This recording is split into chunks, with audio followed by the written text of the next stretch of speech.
Level 1. Tactical disasters who can't tactic. Frank Lampard. The man walked back into Chelsea as a club legend and somehow made everyone forget his 211 goals. His interim spell in 2023 was a masterclass in how to lose football matches. 0 wins in his first 8 games. Chelsea fans watching their team defend like a group of strangers who'd just met at a bus stop. The tactics were basically pass it around a bit and hope for the best. He'd stand on the touchline looking confused, like he'd accidentally wandered into someone else's job interview. Sure, he had success at Derby getting them to the playoffs, but in the Premier League, the man made relegation-threatened teams look like prime Barcelona. Now he's at Coventry in the Championship, where hopefully the pace is slow enough for his ideas to catch up. Then you've got Steve Bruce. He's the walking embodiment of, how is this guy still getting jobs? Over 1,000 games managed, and approximately 3 tactical innovations across all of them. His Newcastle stint was particularly special. Joelinton as a striker, 19th place football dressed up as ambition, and press conferences where he looked like he'd rather be literally anywhere else. The man's idea of tactical flexibility is switching from 5-4-1 to 4-5-1. He once said his team lacked a bit of quality after losing 5-1, as if he'd just noticed. Fans celebrated his sacking like they'd won the league. That's the legacy. Now he's somehow still lurking around the Championship, waiting for the next owner desperate enough to give him a call. Level 2. Bad flashes of competence, but mostly chaos. Gunnar Solskjær, brought in to stop the bleeding at Manchester United in 2018 and somehow stayed for 3 years of vibes-only management. When it worked, it really worked. Comeback wins, counter-attacking football that looked genuinely exciting, and beating City felt like a weekly occurrence. But the tactics, run fast and hope for the best, isn't a system, Ole. The famous 5-0 home loss to Liverpool where his team defended like traffic cones arranged in a vaguely defensive shape. No patterns of play, no pressing structure, just vibes and individual brilliance from Bruno Fernandes. The dressing room loved him, which somehow made it worse when results fell apart. By the end, even the players looked confused about what they were supposed to be doing. He's currently managing Besiktas, where hopefully the Turkish league's chaos suits his, let's call it, organic approach. And then there's Nuno Espírito Santo. He did brilliant things at Wolves, getting them promoted and turning them into a solid Europa League team with that slick counter-attacking 3-4-3. Then Tottenham happened. 76 days of the most depressing football North London had ever seen, and that's saying something for Spurs. His team played like they were scared of the ball. 0 goals in 3 straight games to start the season, including a 3-0 Conference League defeat to a team nobody had heard of. By the time he got sacked, Spurs fans were treating it like a humanitarian relief effort. He's at Nottingham Forest now in 2025, doing decent work keeping them mid-table, but that Spurs spell haunts his CV like a ghost that refuses to leave. Level 3. Mid, competent but forgettable. Brendan Rodgers, the man who almost won Liverpool the league in 2014 and has been dining out on it ever since. That Gerrard slip still keeps him employed a decade later. He's tactically decent, knows how to set up a defence, and his Leicester teams played some lovely stuff, even winning the FA Cup in 2021. But there's always this sense he's one dodgy run away from the sack. The Leicester collapse in 2022 to 2023 that got them relegated was painful to watch. 23 years of top-flight football gone under his watch while he talked about processes and transitions. Now he's back at Celtic in 2025, where the league is basically a procession and he can't really mess it up. He's the definition of mid. Good enough to keep getting jobs, not good enough to be mentioned with the elite. Graham Potter. Chelsea paid Brighton compensation just to watch him dismantle everything that made him interesting. At Brighton, he was brilliant. Innovative tactics, beautiful patterns of play, turning nobodies into solid Premier League players. Then he got to Stamford Bridge and promptly forgot how to manage football matches. 12 points from 15 games, a team that looked like they'd never met each other, and tactical tinkering so excessive that players didn't know their positions anymore. He rotated the squad like he was trying to give everyone a participation trophy. By the time he got sacked, Chelsea fans were relieved. He's currently unemployed in 2025, probably wondering what went wrong. The answer, everything, Graham, everything. David Moyes, the chosen one, who absolutely wasn't. Took over from Sir Alex Ferguson at Manchester United in 2013 and immediately made everyone miss the old man even more. 77 crosses against Fulham in one game. 77. His idea of attacking football was get it wide and whip it in. He got sacked after 10 months, which somehow felt generous. But credit where it's due, he's had 2 solid spells at West Ham, even winning the Europa Conference League in 2023. He's reliable in the way your dad's old car is reliable. Won't win you any races, but it'll get you to Tesco. In 2025, he's still at West Ham,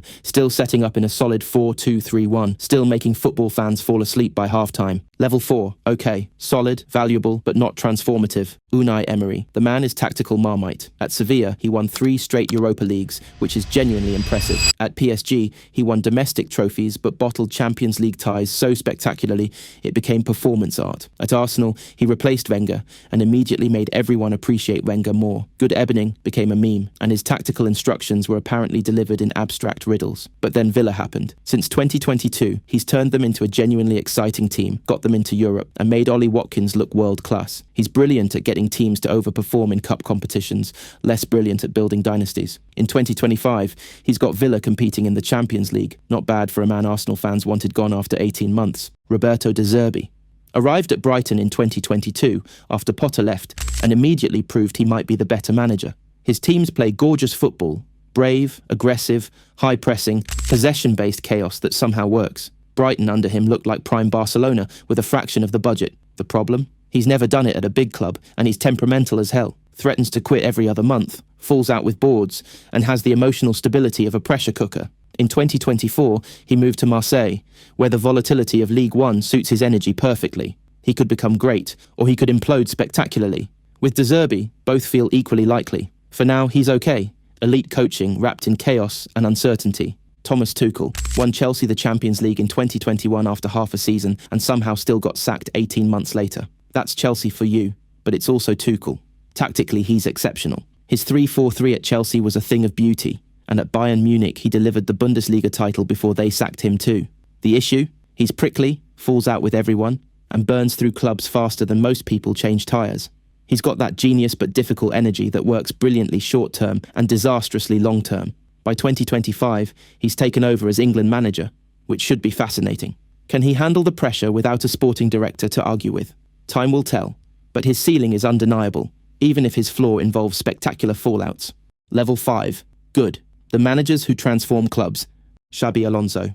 He came out of nowhere at Bayer Leverkusen and immediately looked like the future. In 2023-24, he took Leverkusen on an unbeaten Bundesliga run, winning the title and ending Bayern's dominance. 51 games unbeaten across all competitions.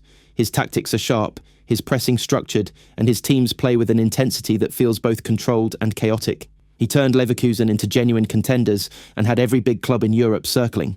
Liverpool wanted him, Bayern wanted him, everyone wanted him. He stayed at Leverkusen for 2024-2025, continuing to build something special. The hype is real, but he's still unproven outside Germany, and the Bundesliga has a history of managers who look great there and struggle elsewhere. For now, though, he's very, very good. Mikel Arteta took over Arsenal in 2019 when they were a mess and slowly turned them into title contenders. It didn't happen overnight. There were rough patches, 8th place finishes, and fans calling for his head. But he stuck to his principles: brutal, high-pressing, possession-based football, and eventually it clicked. By 2023-24, Arsenal were pushing City to the final day of the season. His attention to detail borders on obsessive.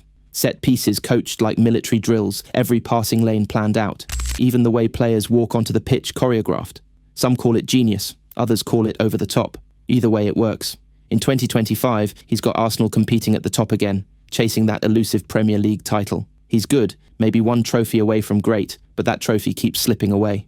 Simone Inzaghi took over Inter Milan in 2021 and quietly turned them into one of Europe's best teams. Serie A titles, Coppa Italia wins, and a Champions League final in 2023 that they should have won. His tactics are clever, flexible 3-5-2 systems that can morph into different shapes mid-game. He doesn't get the hype of other managers, but his results speak volumes. Inter under him play smart, organised football that suffocates opponents. He's not flashy, doesn't give dramatic press conferences, just wins matches efficiently. In 2025, he's still at Inter, still competing for titles, still underrated. He's the manager equivalent of a Volvo, not sexy, but incredibly effective and reliable. Level 6, great. The managers who define eras. Jürgen Klopp. He turned Liverpool from a mid-table club into European royalty again. The Premier League title in 2020, ending 30 years of hurt. The Champions League in 2019, 2 more finals. Domestic cups. He didn't just win trophies, he made Liverpool feel alive again. His gegenpressing revolutionised English football, high-intensity chaos that wore opponents down and created chances from turnovers. The man also gave world-class interviews, funny, honest and human in a way most managers aren't. He left Liverpool in 2024 after 9 years, exhausted but loved. Now in 2025, he's taken a break from management, and honestly, he's earned it. His legacy at Liverpool is untouchable. He's great, absolutely great, but just shy of the absolute top tier because he couldn't sustain dominance over a full decade. Carlo Ancelotti, the man has won the Champions League 5 times. 5. He's managed some of the biggest clubs in history: AC Milan, Real Madrid twice, Chelsea, Bayern, PSG, and won leagues in 4 different countries. He's the ultimate player's manager, calm under pressure, tactically flexible, and somehow always gets the best out of superstars.